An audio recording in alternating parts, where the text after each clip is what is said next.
Em 10 anos, você perderá metade de todo o dinheiro que você já conquistou. De verdade. Nos últimos meses, você deve ter sentido a seguinte questão. Você trabalhou mais, você se esforçou mais, mas quando chega a hora de comprar aquilo que você deseja, seja uma viagem ou seja até mesmo sair para um restaurante, parece que você ficou mais pobre. Parece que as coisas ficaram mais caras à sua volta. E aquele valor para você atingir sua liberdade financeira, aquele tão sonhado patrimônio, parece que se distanciou ainda mais. De verdade, isso não é só uma sensação, isso é um fato. Quando a gente analisa o desempenho do real brasileiro em termos de preservação de poder de compra, que é o que você consegue comprar, você percebe que o real brasileiro perde 50% do seu valor a cada 10 em 10 anos. E isso vai impactar diretamente na sua possibilidade de liberdade financeira. E te falo mais.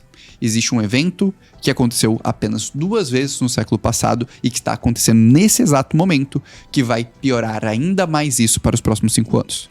Mas acredite, existe um caminho claro para você resolver essa questão. E esse é meu objetivo nesse vídeo. Isso não é mais um vídeo apocalíptico que vai falar que as moedas fiduciárias vão acabar com o mundo, etc. Pelo contrário, isso daqui é um vídeo que meu objetivo ele é bem simples. Eu fiz um estudo extenso sobre cenário macroeconômico, sobre dinâmica da dívida pública, inflação, tudo que você precisa entender para compreender quais são os próximos passos do mercado de modo geral. E principalmente preservar o seu patrimônio que você tanto busca construir.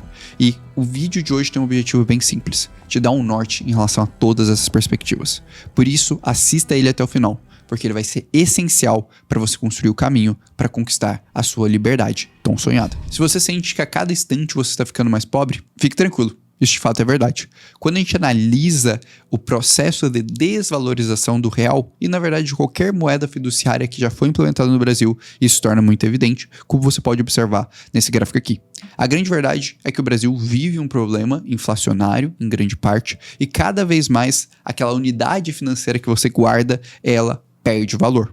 E o real não é diferente disso. Naturalmente, já foi pior. Mas ainda assim, a gente continua sofrendo de forma significativa com isso. E se você pensa que a resposta básica para esse problema é vou investir em dólar ou em outra moeda mais forte, sinto muito em te dizer, mas isso também não é verdade. Se você observa o padrão de desvalorização do dólar, ele continua existindo de uma forma menos agressiva que o real, mas ainda assim, ele é significativo. E tudo isso acontece por um conceito econômico muito importante, que é a inflação.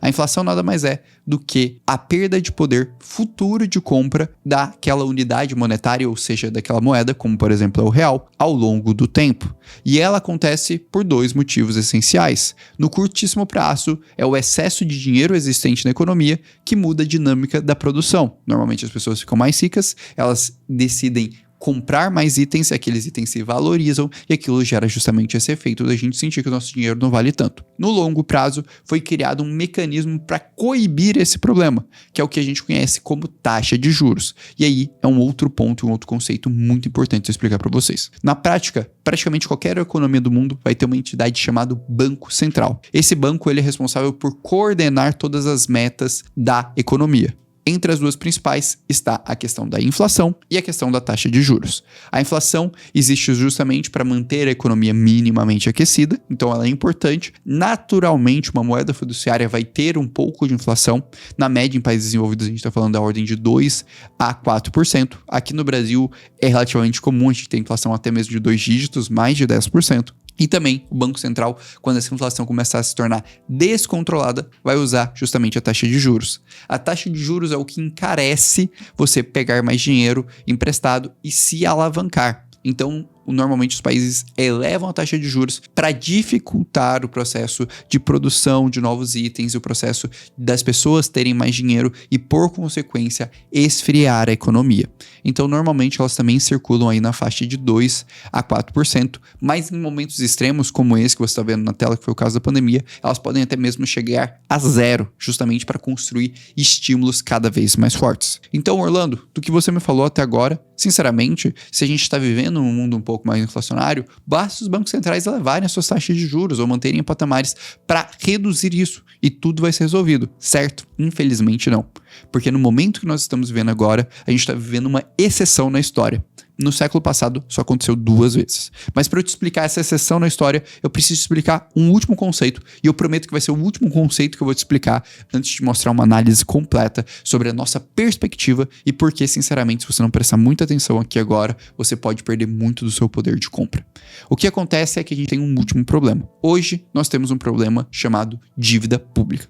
Para quem não conhece, a dívida pública nada mais é o valor que as nações, os estados, devem. E eles usam isso justamente para financiar políticas sociais, entre outras coisas. Por exemplo, aqui, esse é um retrato da dívida pública do Brasil. Tem ali previdência social, tem ali custos entre estados, municípios, saúde, entre outras coisas. E também, o último detalhe, talvez o detalhe mais importante, juros e amortização da dívida. Na prática, um país nunca paga sua dívida por inteiro, mas ele vai pagando ali os juros acumulados em relação àquela dívida, reduzindo ela. Só que tem um problema muito grande. Esses juros são associados à taxa de juros daquele país.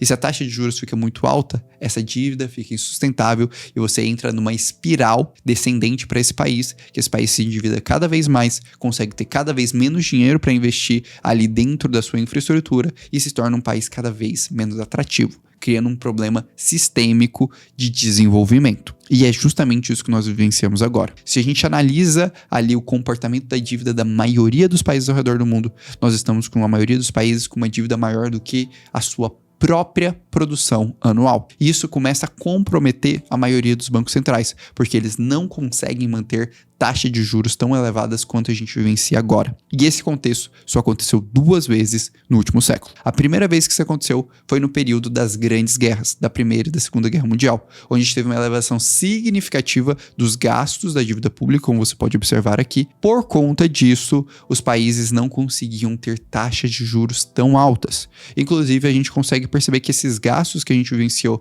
ali há 4 anos atrás, durante o período de pandemia, se assemelham a esses períodos de guerra. Então, a gente realmente está vivendo um momento em que a gente pode ter um risco significativo de um déficit fiscal e entrar nesse momento dessa espiral de dívida negativa. E aí, é interessante a gente olhar justamente para o passado para tentar prever o futuro.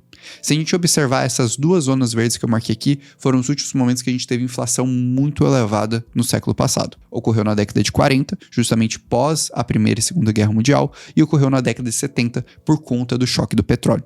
E se a gente analisa no detalhe o comportamento desses bancos centrais, a gente tem um insight muito interessante, principalmente sobre a preservação do seu patrimônio. Na década de 70, a gente pode observar que a inflação, que é marcada em vermelho, e a taxa de juros, que é marcada em azul, eles têm um certo equilíbrio. Normalmente, quando ela se eleva, o Banco Central tem uma postura mais combativa e também eleva sua taxa de juros. Entretanto, quando a gente analisa esse mesmo gráfico para a década de 40, vocês vão perceber que isso não acontece. Por que isso aconteceu? Porque justamente a década de 40, assim como agora a década de 2020 que nós estamos vivendo, foram os 2 períodos que a gente tinha uma dívida pública muito elevada, equivalente a uma grande fatia do PIB. E se a gente tivesse uma elevação da taxa de juros, aquilo poderia colocar uma economia em colapso. Então, a questão que a gente precisa entender aqui, e esse talvez seja um dos maiores insights que eu posso passar para você, no nosso futuro, as taxas de juros das principais economias do mundo não segurarão grande parte da pressão inflacionária. E muitas das vezes, mesmo você estando investido em um investimento que protege você da inflação,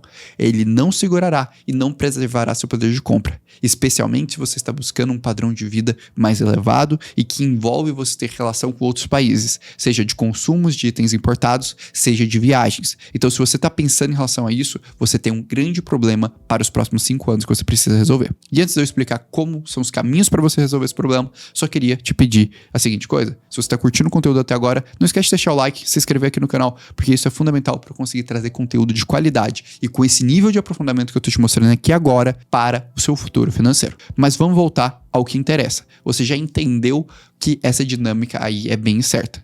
E aí eu acho que a pergunta de $1 milhão é bem simples. Mas, Orlando, quem ganha com essas questões? Quem são as pessoas que de fato estão conseguindo proteger e construir patrimônio, dado que a gente está vivendo um mundo muito mais inflacionário que tende a dilapidar o nosso patrimônio? Bem, a resposta para isso é bem legal. Vamos analisar primeiro quem ganhou o dinheiro durante a pandemia. Se a gente observar, fica muito claro por esse gráfico aqui, que foi um estudo que a Pantera Capital realizou, basicamente as gerações mais velhas ganharam, porque são justamente as gerações que elas controlam a maioria das empresas e controlam a maioria dos terrenos. Então aqui talvez seja a primeira grande sacada. Beleza. Investimento e manter o dinheiro de fato parado ou em títulos do governo não protege tanto. Agora, se você trabalhar o seu capital de forma especulativa dentro de empresas, terreno e outras coisas, provavelmente você vai conseguir proteger. Não à toa que a pandemia, as crises ali durante o ano 2020 foram um dos fatores que mais geraram milionários no mundo. E aí a gente começa a ter uma linha de raciocínio de alguns ativos que podem resistir a tudo isso. E o primeiro ativo, e que provavelmente você deve estar pensando agora, é o ouro. E de fato, o ouro consegue ter essa proteção de forma significativa. Quando a gente compara, por exemplo, a performance do ouro em relação ao petróleo, a gente percebe uma certa estabilidade desde 1913 a 2023. Entretanto, quando a gente compara ali o dólar, você já percebe essa disparidade. Então sim, você ter ali commodities como o ouro e como o próprio petróleo podem ser uma alternativa muito inteligente de você se proteger em relação a essa dinâmica. Mas a grande questão, e talvez o maior insight que eu posso trabalhar nesse vídeo é que realmente operações mais voltadas para renda fixa não irão te salvar. Inclusive, esse é um insight que quem trouxe há mais ou menos 4 anos atrás foi um dos primeiros investidores a começar a investir em cripto, o John Paul Tudor, que ele deixou isso muito claro, comentando que quando a gente tem índices de inflações como na década de 70 e de 40, não faz sentido você ficar em ativos com baixo risco, porque isso pode te comprometer de forma significativa. E aí, eu sei que a pergunta que você está se fazendo é: beleza, Orlando, entendi toda essa dinâmica. Mas além de commodities, existe algum ativo que pode gerar esse maior diferencial para minha carteira e ainda gerar um crescimento patrimonial ao longo do tempo? E provavelmente você está pensando, talvez exista, seja cripto, certo? Eu quero te mostrar minha tese em relação a cripto para esse exato momento. Só antes, quero te fazer um convite. Se você quer entender realmente a fundo sobre o mercado de criptoativos, não esquece de ir no link da descrição e se inscrever no Crypto Today. Lá eu trago atualizações exatamente como essa que eu estou mostrando aqui agora para você. E te dou um aprofundamento de tudo que está acontecendo no mercado. De quebra, você ganha acesso ainda ao grupo de WhatsApp, que frequentemente eu mando áudios atualizando para você tudo que há de mais relevante no mercado. Então, se você quiser se inscrever de forma 100% gratuita, vale a pena. E vamos lá entender sobre a questão de cripto. Isso é um ponto bem interessante, porque hoje algumas das maiores gestoras do mundo estão começando a construir essa tese. Um dos principais players que está construindo isso é a BlackRock, que ela já defendeu de forma pública e clara que cripto tem todo esse poder de preservação. E até mesmo o Paul Tudor, que também é um outro grande investidor no mercado financeiro tradicional, puxou muito essa questão sobre a capacidade de cripto, especialmente portabilidade e de proteção do seu poder patrimonial. Além disso, uma das grandes questões que chama a atenção dos investidores e foi destacada na BlackRock é a questão que o Bitcoin ele tem essa característica primorosa de ter a sua dinâmica de expansão monetária extremamente controlada e descrita, limitada a 21 milhões de unidades e ter uma tendência de se tornar deflacionário ao longo do tempo. Então, a grande verdade é o seguinte: quando a gente olha para os maiores investidores do mundo, como Larry Fink e o Paul Tudor, eles já entenderam. O Bitcoin e o mercado de criptoativos são uma dessas alternativas. Então, qual que é o insight que eu quero trazer aqui para você? E é um insight muito importante. Quando a gente analisa o histórico ao redor do mundo, o momento que nós estamos vivendo agora, com uma dívida tão elevada, equivalente a uma porcentagem de mais de 100% do PIB na maioria das economias do mundo, a perspectiva é que nós não tenhamos uma taxa de juros tão elevada a ponto de combater a inflação. E agora faz todo sentido, se você está buscando preservar seu patrimônio, você investir em ativos que têm essa flutuação mais variável e conseguem preservar seu poder ao longo do tempo. Seja isso imóveis, seja isso commodities, seja isso ouro, seja isso cripto. Talvez hoje cripto pareça como uma das melhores alternativas. E sinceramente, como mostrado pelo Paul Tudor e mostrado pela BlackRock, para mim é uma loucura você não ter um mínimo de cripto dentro do seu portfólio.